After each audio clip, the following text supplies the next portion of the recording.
If you were to pass, where would your estate go? You would be surprised, or maybe not, that almost half of Canadians don't have a will. Erin Bury from Willful joins us to talk about the importance of creating a legal will in case something happens. Good morning. Thanks for joining us. Is there anything that Canadians put off more than creating a will? Good morning, Bob. Maybe cleaning the bathroom. But number two would be wills. 100%. I mean, listen, we, myself included, do anything we can to put off thinking about our own mortality. It's not a fun subject, but COVID-19 reminded us that the unexpected can happen anytime, and having a will is such an important document that guides your family after you pass. So it's one of those things you should get in place before you need it. Yeah, what happens if you don't? I mean, this complicates things for your loved ones, doesn't it?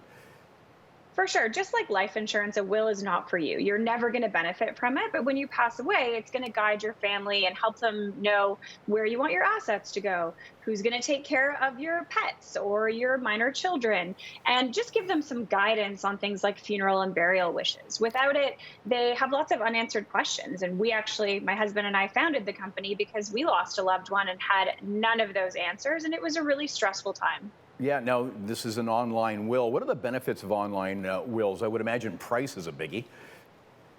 Price is a biggie, yep. So, visiting a lawyer can be expensive, although if it's right for your situation, then it might be the best fit.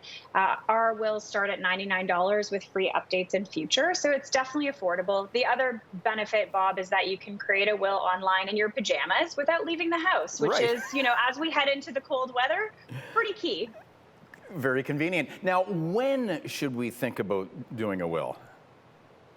Great question. I mean, we always say there's no excuse for any adult not to have a will, but realistically, if you're living in your parents' basement, you have $4 to your name, maybe you're not going to prioritize it. But if you're a homeowner, if you have children or pets, if you're married, or if you're just, getting to that age where you have a few dollars in your bank account, then you should definitely think about creating a will. Yeah, and what about new parents? You're an expectant mom. Congratulations, but there's something to think about at that stage in life.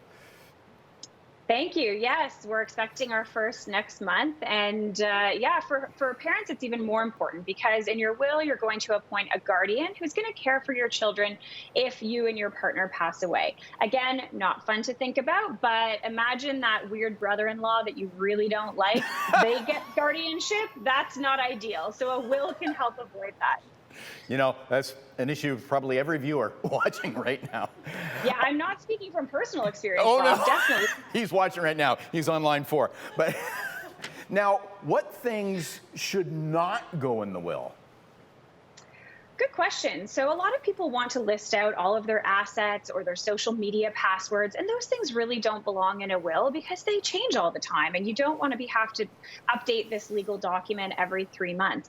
But you can store those things in a password manager or list them out and store them with your will, so it's easier for your family, and they can actually get into your Facebook account and shut it down. Yeah, what's a reasonable time for updating?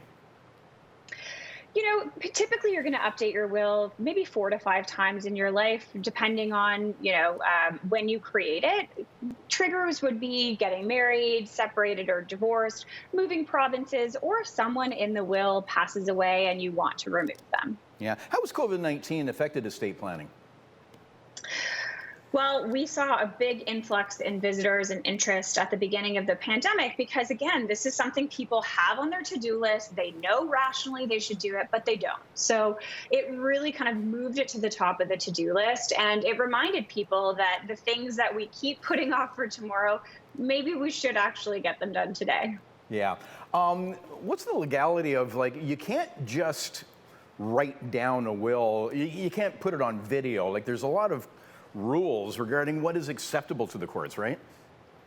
Yeah, so you can't record a video of your will, unfortunately, but you can actually handwrite one on paper. There's a famous case in Canada where a man wrote his will on a McDonald's napkin, maybe questioning his choices in the middle of that Big Mac meal, and it was upheld as legally valid in court. So you can absolutely handwrite it. You can create one using an online platform like Willful. You can visit a lawyer. Your choice really depends on the complexity of your life and, of course, your budget.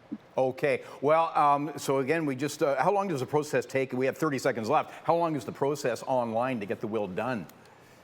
Yeah, so it takes about 20 minutes end to end. So it's actually not as cumbersome and time consuming as you think. So if you head on over to willful.co, we'll get you all set up and answer questions that you might have. Okay, we'll put the link at chch.com for Willful. Erin Bury, thanks so much for joining us this morning on Morning Live. Thanks, Bob. Have a great day.